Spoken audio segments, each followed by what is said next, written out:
What's going on, Workforce? Brian and Chris here, and today we're talking about Deep Dungeon, everything that Yoshi P has said about it across multiple interviews, and then our hopes and dreams for the future of this piece of content in the world of Final Fantasy. But first, we got to tell you guys, this Thursday, we've got Jesse Cox, Ren, also joining the podcast on Thursday, 10:30 a.m. Central Time over on Ginger Gaming Radio. Links are all in the description. You should be able to find it if you haven't already subbed over there. You should go check it out. You should also be following Gaming Kinda. Chris has been putting up tons of information, tons of interviews. You've been doing a lot of collabs with Rin lately, but beyond the Rin collabs, you also are on Facebook, and so am I. So lots of content already out there. If you guys are looking for something more to watch today, some more deep dives, things like that, be sure to be following Gaming Kinda. What do you think the total number of posts will come out between the two of us in 2022? Okay, so we're gonna put up a bet. We did not script this. Total number of posts. Are you going to take the over or the under? Like, is it like closest to like the number without going over, or like how are we doing this? Price of Right or Jeopardy? I don't know. Yeah, I'll probably take over or under. I guess throw a number out there. Okay, total so, between Ginger Prime, Work to Game, Gaming Kinda. Exclusives to the Facebook on those, because there's some things that are reposts. You can't double count. Right. And then the unique publishes. Don't count shorts. Full pieces of content. Right, not shorts. And then the Clips channel and full podcast, but not the highlights. Okay, yeah, it's like the I wouldn't call it. Yeah, so okay, that's I can easily put out 300 on just my own. Mm-hmm. I can do a post today without a problem. I'm almost at 300 for this year by myself. Right, exactly. So Work to Game. Typically, we really fluctuate between one a week. So it's not one a week, once a day. Typically Monday through Friday. Sometimes we bring, cover the weekends. We have tons of guides getting ready to roll out, a bunch of new content, a lot of new games. So I would estimate that within 2022, we're going to be looking at about 2,000 posts across our entire network, if that's the appropriate term. Are you going to go higher or lower? What's the call? It's a good guess. So Facebook wise, maybe 400, 500. Yeah. YouTube wise, probably more than that. Yeah. So easily blowing past 1,000. Yeah. So I think 1,000's comfy. 1,000's like one of us went away for a while. You will get somewhere between 1,000 and infinity videos from us in 2022. So the question is more than 1,000, but is it under 2,000 or over? Right. We have posted over 4,000 times in the last 4 years as is, and we have skyrocketed past this. Yeah. I would say under 2,000, not counting highlights and shorts, like the podcast highlights where the podcast breaks into 3 or 4 parts. Yeah. And then gets posted as a full and 3 separate parts. I think it's under, but I don't think by a lot. So here's what's really cool, and we'll get into the interview questions here in just a second. I don't know if anybody is going to find this next statement interesting, but Chris and I have been talking, and I told him, I was like, we finished our pivot. Like, we had a really big pivot over the last pretty much 12 months. And if you guys have been following the channel for a long time, you know it, but you've been able to get more content in different styles across all the channels that we just listed. We finished the pivot, and I said, in 2022, we're ready. Like 2021, 2020 was this like, okay, what is Work to Game? What are we trying to do here? And we finished that plan, and we're setting ourselves up. So we're really excited. Hopefully you guys come along the journey with us in 2022, especially here at Work to Game. We got so many things that we're ready just to bring you guys, and hopefully it'll be a fun time. Hit subscribe if you haven't already. Ring that bell if you feel like it. So Chris, 2000 in the year 2000. Anyway, we need to pull a count off Social Blade on December 31st. All right. So that we can pull a count again on December 31st. There it is. So Chris, why don't you take us through Yoshi P's talk about the Deep Dungeon, so we can get everybody their awesome information, and then we can tell them what we want for the Deep Dungeon. Okay. So there's kind of 3 points here. First of all, is there going to be a Deep Dungeon? And he has moved slowly from, I understand you want this and I've heard you, to we'd like it to be there, to it will be there sometime during the 6.x series. And we he has also not given a timeline. Yeah. It is 6.1 or later, which means something. anytime. It's ethereal. And also Yoshi P says that we don't know if we're going to stick with the typical patch schedule, and he'll talk to us about that after 6.0, which shouldn't cause any alarm. That it should actually get you more excited because of things that could actually impact the game. And we speculate maybe a Spanish language, completely speculative, but that'd be great. Like increasing the length, you know, like hell, a month, you know, all of a sudden you can maybe fit another language in there or something like that because of the amount, or get more voice acting in the game itself. But okay, so we've gone in that direction. Ethereal, it seems like it's happening without, like, you know, I would say it's happening if Yoshi P's confident saying that. What else did he say about it? So he has also gotten a question on 4-man content. You know, that being something that gets requested out of the North American community quite a bit. It does feel like at this point, based on like a Frosty interview, that it will be driven towards deep dungeon content, if at all. It does feel like something that he's not ready to yet talk about based on the Asmongold interview. And it does feel like, based on the Sly and Afro Sinju interview, that he said we do have plans. Yes. And so they do plan on challenging that 1 to 4-man content. We don't know what that looks like. So it does feel like there is something about Deep Dungeon that is likely going to pivot from the previous two. Now, we don't know, is that a Eureka to Boja pivot where, like, well, people have preferences between the two, but they are two sides of the same coin? Or is that Eureka versus relics before Eureka, which were drastically different, where it worked just totally differently? Yeah. And then the last one was from Annie's interview, talking about wanting to loosen the restrictions around the way groups work. Yes. People asking, can we at least increase the number of saves? And really starting to drive the question. Her question really took a different direction than the other half a dozen questions on this subject from the last 3 months, saying, how is this going to affect Palace of the Dead and Heaven on High? Which typically within Final Fantasy XIV, when we iterate to something new, we leave the old system behind. It gets its last updates, its last patches, which usually make everything a little easier and more accessible. And then it just gets left to just live out the rest of its days in that one state. The idea that we change Palace of the Dead or Heaven on High in some way, besides just adding new classes, adding the ability for Reaper and Sage to do them, that would be a big change from kind of what the expectation has been around that content. Yes. When we look at what Deep Dungeon was originally, you know, it started off as alternative progress content and alternative leveling. Like, it looked like that was essentially what it was introduced. What the community has done with it has taken it and turned it into challenging content, like solo clear content and more. You and I have been working on like a duo run. We've also been working on, 4-man runs with Comic Storian and Reality and Chili. Like, we've been also diving into that aspect of like, what is this content? How is it? How does it progress? And so I hope they lean in and look at what the community's doing. And I hope that they take what they've already done, like you said, with the Bojin kind of aspect, and bring that in. And then obviously to Annie's interview, talking about that party restriction, especially in a fixed party, loosening that up, I think adds so much more value, because the hardest part about the 4-man is scheduling. Even still, like, maybe not everybody has this problem, but 4 people finding the time to dedicate to continue to work on that challenge over and over again. And what we ended up having to do is we had, like, you weren't able to make one week, so we swapped in Chili and to continue on. And it would have been nice to be like, have a little bit more flexibility, so that if Chili couldn't make it the next week, then you could slot back in. And it's, here's that challenge. We're working towards this as a team. And so hopefully that's something they adhere to. Do you have any thoughts about that, or do you like the locked in 4-person?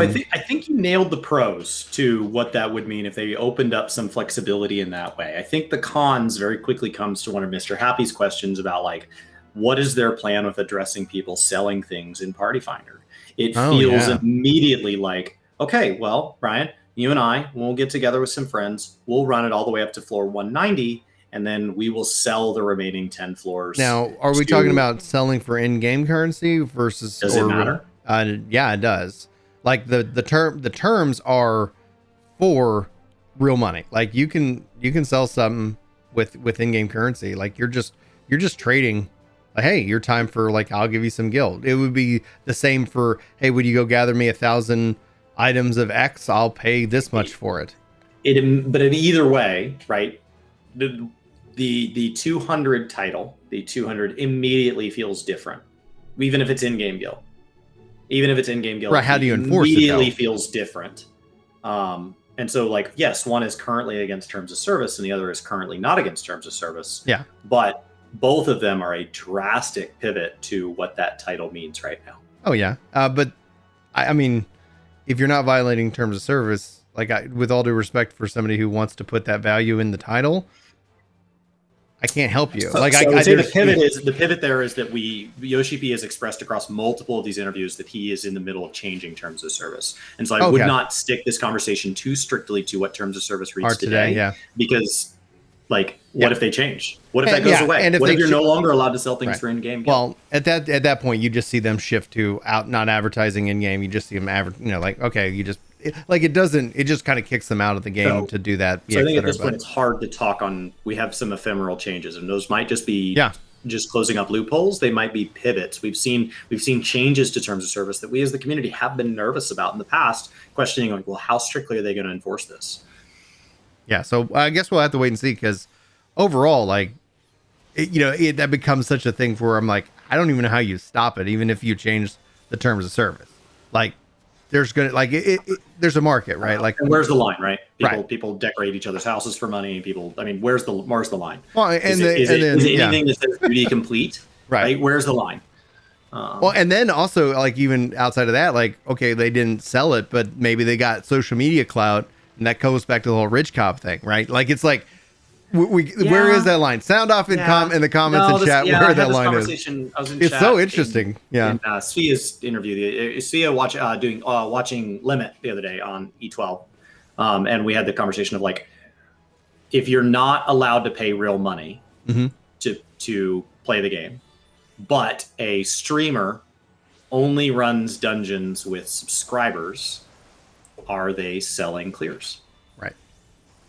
I think they are. And if the world first race ends up on a team, like many of the World of Warcraft teams, where the team is paid by an organization, are they paying those players to get world first clears? So are they selling content, right? And so like it starts to get really, it's a thought exercise. There's not really a hard answer that needs to be enforced, but there is a thought exercise on like, where is the line? Right. And but then, and like, this is kind of slightly changing the subject. I promise we'll get back to the deep dungeon, but then you also, at the same time, you have Mixer buying Ninja out for $30 million. Like, there is an industry here that is functioning. And so if you come in too heavy handed, it's easy to say like, hey, this other game, you can come here and do that kind of thing. And then essentially, like, there is a competition outside of that. Like, there's supporting things, right? Right. So, it's just like flexibility in the groups. That's my concern, is that flexibility within the groups starts to head towards the ability to sell clean clears. Here's the cool thing, though. Like, when we integrate this with the updated achievement system, right? Like titles and achievements, like, hopefully, and maybe that means these achievements will be tracked differently, right? Like, an achievement for that title is to do it with the same 4 people, right? Like, we don't have like the most robust achievements, and Yoshi P's talked about this in past interviews, saying I can't track if you're playing it with others or if you're not wearing pants, but they are refreshing the achievement system, and that in and of itself ties right into this to be able to, if you were able to track that I played with Chris, Benny and Reality or Chili or who, like in that case, and us 4 did this together, and all of a sudden that unlocked the title, boom, solves problem right there. There's no questions about it, in that regards. Because like, okay, well, you didn't run it with it. Like, we're flexing in and out. Well, you didn't do it together. Like, we're tracking this stuff now, and we can now do these type of things. If the achievements have that level of flex, it's also what allows Blue Mage to enter content like this, or Blue Mage to enter Ultimate. The ability to separate clears based on not hitting certain criteria. Yeah. And start to say, we're going to let Blues into Ultimate now. You're not getting Glamour. You're not getting the title. Yeah, you're just having fun. You can have a new title called Bultimate. And you can run Bultimate until you're blue in the face. But, wait, literally. But that's it. And then maybe then to get the Blue Legend title, you have to run it with 8 Blue Mages. Yeah. I don't even know if that's possible. It might be possible. It's probably possible. Right. It's definitely probably possible for at least UCOM, but I don't know. kind of tying into kind of a little pre-show that we did that's going to be posted over on Facebook, Ginger Prime Gaming. But in terms of using Poetics and the system, would you be opposed to having a Poetics to be able to be purchased to unlock additional save slots? Because I don't want them just to give me more save slots. I'd rather them give me the ability to unlock, to grind out something, right? I'd rather them be tied directly to the system, and maybe Poetics can be a catalyst, like a reagent in that transaction. But I would rather you have to use like potsherds, and I would rather like them swap confetti off the chest loot table with something. like with a currency. That'd be neat. That comes out, and then that currency plus Poetics unlocks it or something like that. That'd be so cool. I just fear that like I'm tired of getting confetti. It makes me hate the entire system. I would rather them say the box had a dusty, empty bottom, and you get nothing. Like, stop putting crap in my inventory. Right. I think that I just don't want them to say, oh, we now just give everybody 3 or 4. Like, let me grind something out, because 2 is enough if you're casually doing the system, right? Because with 2 and doing that, like you said, Poetics and like some kind of currency, I think your solo clear should be separate too as a save. Oh, dude, that would be so It feels so gross that I have to kick out a group save to play alone. Yeah, so I think overall, obviously I'm going to pick up where I left off, I'm here, or reset. Like, it should be like my personal progress. I'm not playing without me, so like that's pretty straightforward. Like, my solo clear should that would probably clear up a lot of things, unless they had its own save slot, so that you could say I'm solo from here and doing different challenges. Because then I want to go level in it, and I'm like, oh, I have these 3 groups, so who do I kick out? Who do I lose? Oh, well, guess I'm not leveling. Yeah. So I think that would be a huge addition across the board to Deep Dungeon. Now, in terms of adding in things to the new system, right? I would still love to see some form of like medal system brought in as additional progression. We have the light level that, like, you know, obviously, like, as you gain up, you know, your weapons and stuff. I would like something that as I'm leveling within the system, it gives me the ability, like when we talk about solo, to kind of stage that. So like it becomes this additional grind that I can choose to go on and become better at it, almost kind of like Deliberum and things like that. But again, it's separate, so it's self-contained within this I think content. the title already does that a little bit well, where you has to be a straight through clear as opposed to starting at a higher floor. You cleared 200, but you don't get your title. Right. You want the title, it has to be a clean clear all the way through. All the way through, no death. It's all the way through.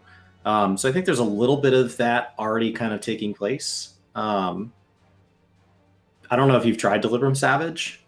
Deliberum Savage is a journey. Yeah.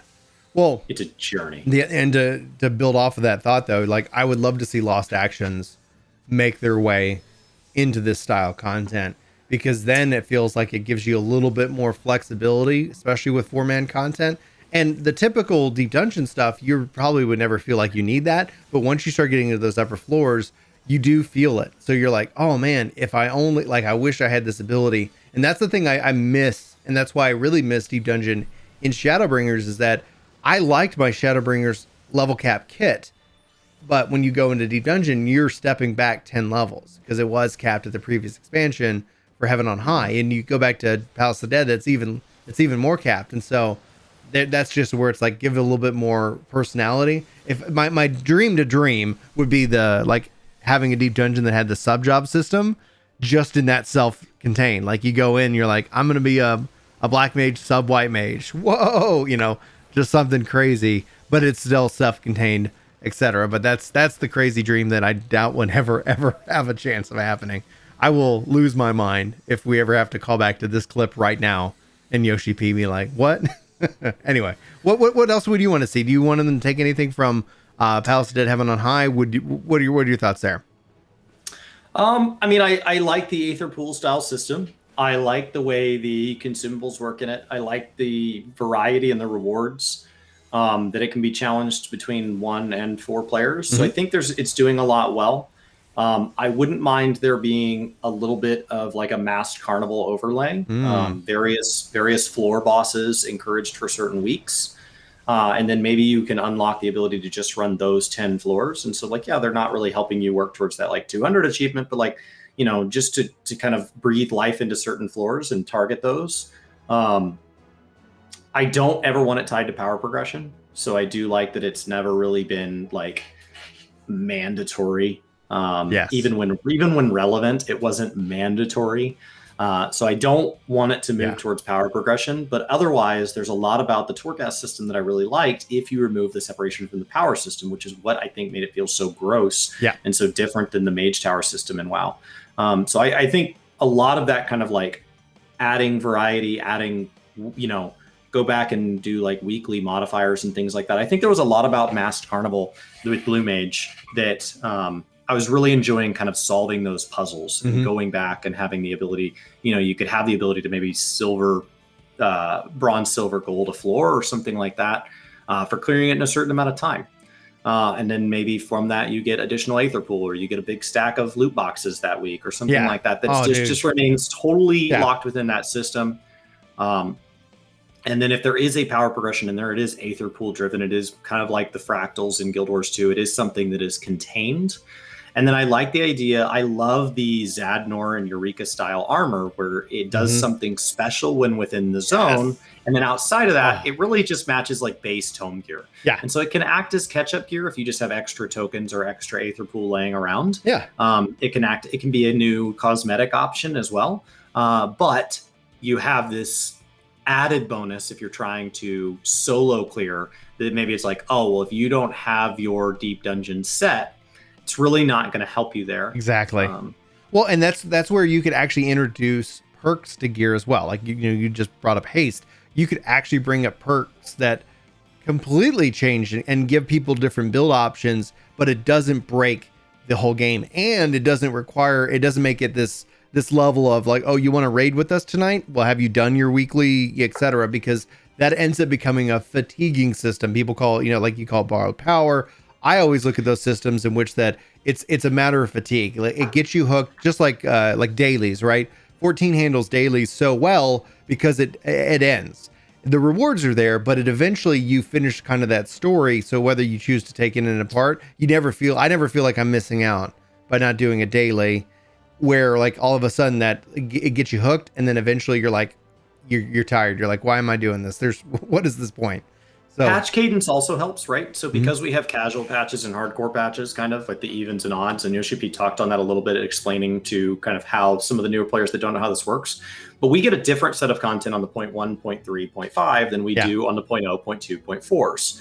And so what that allows for is if you release content on a more casual driven patch, the Alliance Raid patch, then it can be relevant to the Tomestone of that time, and it doesn't affect the Savage players. Yep. Because what you don't want is if this releases, say this were ready for 6.0. If it releases on 6.0, that set of gear becomes a mandatory exploration into, are the stats any different, or can I acquire it faster? Because the tomes right out of the gate will be restricted, will be back down at the capped number of tomes per week. And so Deep Dungeon is not restricted. And so you would go get your tomes to cap, buy your 1-2 pieces or whatever, and then you would go sit in Deep Dungeon until you finished out your set so that you are ready for the World First race. And so it becomes mandatory for those players, and that's where we start to resent content.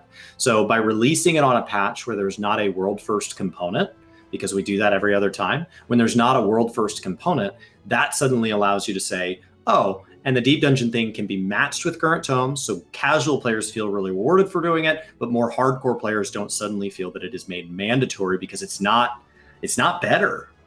And so I think the timing, the patch cadence of this game really lends itself to that. We know the patch cadence is something they're reevaluating, so we don't know if it's going to be 0.1 through 0.5 following the same odd and even pattern that we've gotten in the past. But if it does, I think there's a lot of advantages to that patch cadence when we talk about Deep Dungeon, because it says, do I want this to be relevant gear? And if so, do I want it to be required? And if I don't want it to be required, I need to tie this to an odd numbered patch. Exactly. And so I think in my mind, as the final thing that I asked you, I think the final thing is to ask you, where do you think it's going to go? I would put my money on 6.3. Yes. I would put my money 1 year into the expansion. 6.3 feels like it's probably the right, assuming the cadence is, and we go with, 5 big patches. Assuming. Right? Yeah, yes. Etc. But I feel you, like it's the 1 year after the expansion's dropped.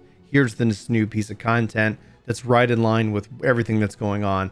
Would you set that somewhere, like as a final question to you, like on the first, as a kind of a fun callback to the previous expansion, or would you just like, where would you put that in the world itself? Because each Deep Dungeon exists in the world?